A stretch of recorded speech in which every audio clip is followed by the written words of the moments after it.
Let us begin with a question that often arrives like a whisper, but hits like a storm. Do you even remember what you said? At first glance, it may sound innocent, perhaps even concerned. But beneath its surface lies one of the most sinister psychological weapons in the liar's arsenal. This question is not truly about your memory. It is about control. Control of perception, of emotion, and most dangerously, control of your inner narrative.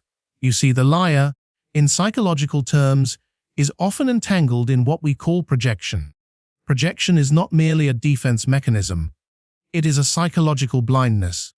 The individual disowns a part of their own psyche and casts it outward, onto others. When someone asks, "Do you even remember what you said?" they may not only be attempting to rewrite history, but more crucially, they may be trying to force you to carry the weight of their own fragmented psyche.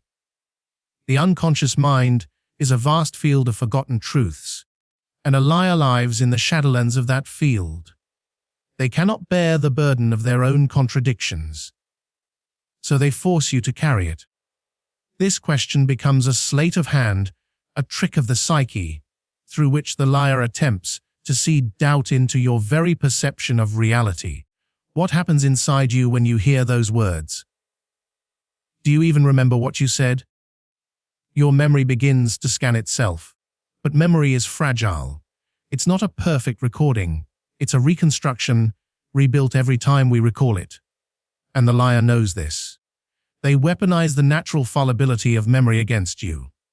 In Jungian terms, they hijack your connection to your own personal unconscious, forcing it to clash with their imposed version of events.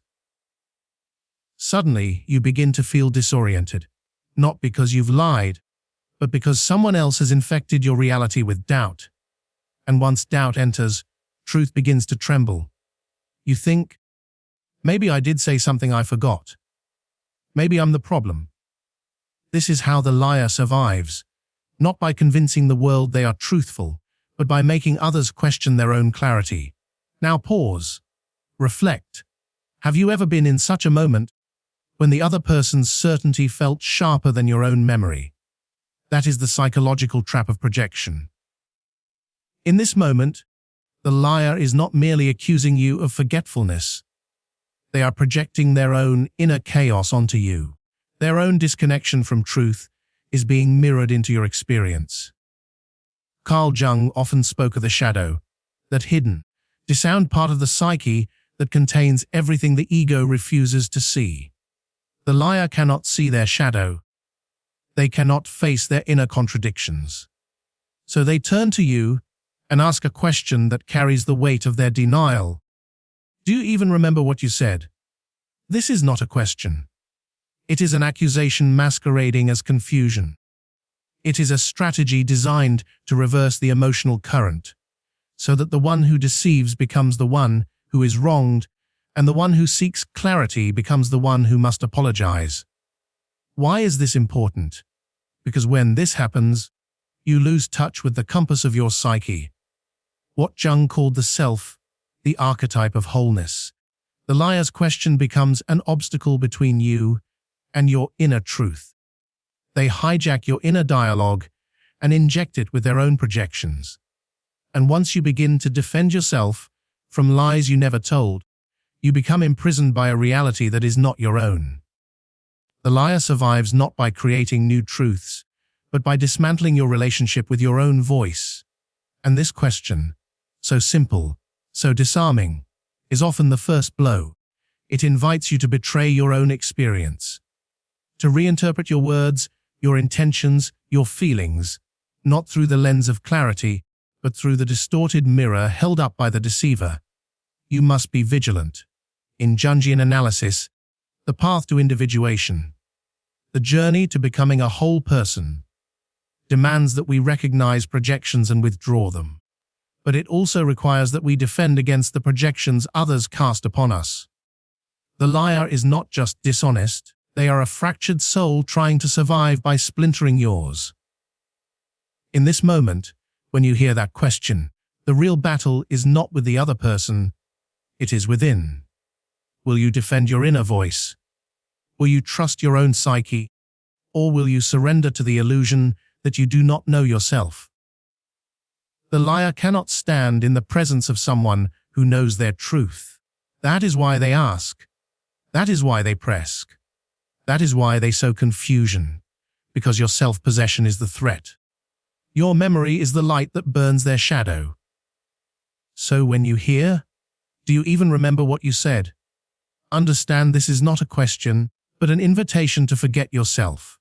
The antidote is not argument, it is awareness. Not reaction, but recognition. What is at stake is not just a single conversation. It is your relationship to the self, the core of your being, the only place where truth cannot be lied to. There comes a moment in many conversations when the balance begins to shift. A question is asked, not to seek understanding, but to disrupt your center. And that question is this: why are you so defensive? It appears harmless, even curious, but its true intention is far more dangerous, because this is not a question at all. It is a strategy, a disguised weapon aimed at your stability, your confidence, and most profoundly, your connection to your inner truth. Let us peer beneath the surface. To accuse someone of being defensive is to place them in a psychological trap. If they defend themselves further, they validate the accusation. If they retreat, they surrender control. Either path is a loss of autonomy. The liar knows this. Consciously or unconsciously, they wield this question not as a search for truth, but as a tactic to trigger the unconscious dynamics of the other person. Now, in the psychology of the self, there exists a domain Jung referred to as the shadow, the repressed aspects of ourselves we refuse to acknowledge. Anger, guilt, fear, envy. These are often buried deep in the unconscious, locked away to preserve our self-image. But when we interact with others, especially during conflict, the shadow seeks to emerge. It whispers in tones of shame or accusation. And here is where the liar's question pierces through. Why are you so defensive? Is not spoken to bring light to a situation. It is designed to awaken your shadow, to provoke you into reacting from your most vulnerable, least integrated self. The liar does not need facts, they only need your reaction. They feed not on reality, but on your emotional disorientation. You may notice something strange when this question is posed. You feel exposed, suddenly on trial, even if you have done nothing wrong. That is the emotional inversion this tactic creates. It flips the entire dynamic of the conversation. The one who may have lied, manipulated, or distorted events now assumes the role of calm observer, and you, the seeker of clarity, become the accused. How? Because they did not answer your point. They questioned your psychology. This shift is crucial. It allows the liar to escape the arena of truth and enter the theater of perception. In this theater, they control the lighting, the script, and the emotional cues. Your reactions become their evidence. Your need for clarity becomes painted as overreaction. Your pursuit of honesty is twisted into a character flaw. Carl Jung warned us that the unexamined shadow, when triggered, becomes destructive, not only to ourselves, but to the relationships and dynamics we are part of. When someone accuses you of being defensive, especially in the context of dishonesty, they are attempting to manipulate your unexamined self. And if you are unaware, you become entangled in their game, fighting not for truth, but for your emotional footing. Let us pause here and reflect. Have you ever felt that strange shift in a conversation, where suddenly, without realizing it, you were the one justifying yourself? Not because you were wrong, but because someone made your reaction the issue. This is psychological redirection. It is emotional sleight of hand, and the one who uses it often does so to obscure something deeper, their own dishonesty. What makes this tactic so effective is that it leverages the part of you that wants to be understood, that vulnerable space within you that fears being misjudged. The liar senses that vulnerability and turns it against you. They trigger your need to explain, to clarify, to correct the narrative. But this too is a trap. Because the more you explain, the more defensive you appear. In analytical psychology, we know that true defense is not reaction. It is inner alignment. When you are accused of being defensive, the path forward is not to argue the label, but to return to the self, to withdraw projections, to observe without collapsing into the narrative they are crafting for you. This inner stillness becomes your armor. There is also an important irony here. The person who asks, "Why are you so defensive?" is often projecting their own shadow. It is their own discomfort, guilt, or fear that has been split off, and now they must place it onto you. In Jungian language, this is the externalization of unconscious content. The liar cannot sit with their inner contradictions, so they provoke yours. And once you understand this, everything changes. You begin to see the game not as a conversation, but as a psychological drama where the liar seeks to preserve their fragile ego by destabilizing yours. You realize that your emotions are not the problem. They are the signal. Your discomfort is not guilt. It is awareness. And that question, "Why are you so defensive?" is not a mirror. It is a mask. To answer it directly is to step into a role they've already written for you. But to recognize its manipulation is to step out of the performance entirely. The liar does not fear confrontation. They fear exposure. They fear the quiet confidence of someone who is no longer baited, no longer spinning in emotional reaction, no longer dancing to a tune they did not compose. Because in the end, the liar survives by keeping you fragmented. They must keep you doubting, explaining, defending. Because once you are still, once you trust the truth inside you, their power dissolves. Not with confrontation, but with clarity. There is a question so deceptively simple, so seemingly innocent, that it disarms even the most intuitive among us. It is not loud. It does not shout. It arrives with soft eyes and a gentle voice. It asks, "Would I lie to you?" At first, it appears as an appeal to trust. A statement wrapped in the question form. But this is no invitation to reflection. It is a demand for emotional compliance. In Jungian language, it is the liar's invocation of the persona, the polished, socially acceptable mask they present to the world, to suppress suspicion and cloak the truth behind an illusion of sincerity. You see, the question, "Would I lie to you?" is not meant to be answered. It is designed to answer itself. It implies innocence, reliability, and intimacy all in one breath. But it also contains an unspoken warning that to even consider they might be lying is to insult the relationship, to violate an invisible emotional contract. It is not a defense of truth. It is a plea for blind allegiance. Now let us look deeper, beyond the words, into the structure of this deception. The liar uses this question to draw you into a psychological snare, one that relies not on logic but on emotion. It targets your loyalty, your shared history, your desire to believe that someone you trust could never become a stranger to truth. And in doing so, it manipulates your values against your awareness. In analytical psychology, this is the moment when the tension between the conscious and the unconscious becomes critical. The person asking, "Would I lie to you?" is not merely hoping for your belief. They are projecting an image, a persona, carefully shaped to match your emotional expectations. They appear soft, sincere, perhaps even hurt by your doubt. And so the lie hides in the tone, not in the content.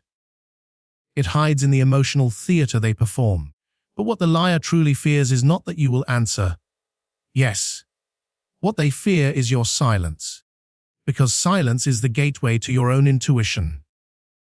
It is the space in which the unconscious speaks, through feeling, through discomfort, through that quiet inattention that says, "Something is wrong here." That is the voice they are trying to suppress, not through shouting or anger, but through guilt. When someone looks at you and says, "Would I lie to you?" they are counting on your fear of being cynical, your fear of being unloving. They're playing on your aversion to suspicion. They are suggesting that to question them is to betray something sacred between you. That trust must be automatic, or it isn't real. But that is not trust. That is emotional coercion disguised as intimacy. The true nature of trust, as Jung often alluded to, must be rooted in consciousness. Trust that is demanded without evidence, without openness, without humility, this is not trust at all, it is dependency. And dependency is the soil where deception takes root. The liar, whether aware or not, is using this question to bind you not with facts, but with feelings. It is not a logical argument. It is an archetypal performance. A drama where they cast themselves as the wounded innocent, and you, the doubter, as the heartless interrogator. But this script only works if you forget who you are. If you abandon your inner voice for the sake of emotional harmony. Would I lie to you? Also seeks to reverse the moral burden. It subtly shifts the lens from their honesty to your suspicion. You are no longer evaluating the facts of the situation. You are now evaluating your own loyalty. And this is where the inner conflict begins. Because if you deny them, you feel disloyal. But if you believe them, despite your intuition, you betray yourself. This is the emotional paradox the liar survives within. They know they cannot survive scrutiny. So they appeal instead to your fear of loss, your fear of being wrong, your fear of hurting someone who appears vulnerable. But what they offer is not vulnerability, it is strategy. Because a liar rarely lies with just words. They lie with gestures, with pauses, with emotions designed not to communicate, but to disarm. In the Jungian framework, the question, would I lie to you, is not just a manipulation of language. It is an archetypal deception. It plays upon the innocent, the inner image of the person who could never cause harm. And once you accept that image, you are no longer seeing them as they are. You are seeing them as you need them to be. And this is the most dangerous part. Because now, your perception is no longer your own. It has been guided, shaped, and ultimately hijacked by the liar's projection. The unconscious speaks in symbols, in instincts, in subtle warnings. That uneasy feeling in your chest, the way their words don't quite match their energy. That is not paranoia. That is the self attempting to reach you, trying to correct the illusion before it takes root. But if you silence that voice, if you allow the question, would I lie to you, to override your inner signals, you begin to lose sight not only of the truth, but of yourself.